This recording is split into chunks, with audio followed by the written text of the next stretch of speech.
சிவகங்கையில இருசக்கர வாகனத்துல சென்றபோது தேர்தல் பிரிவு தாசில்தார தெருநாய்கள் விரட்டி விரட்டி கடித்ததுல அவரு படுகாயம் அடைந்தாரு.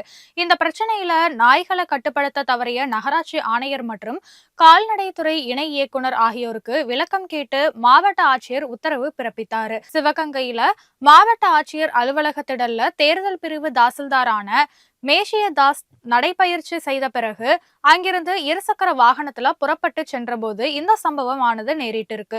அங்கு சுற்றி திரிந்த சில நாய்கள் அவரை விரட்டி விரட்டி கடித்திருக்கு. பிறகு உடனடியா அவரு இது தொடர்பா மாவட்ட ஆட்சியர் பொற்கொடிக்கு தகவலும் கொடுத்திருக்காரு.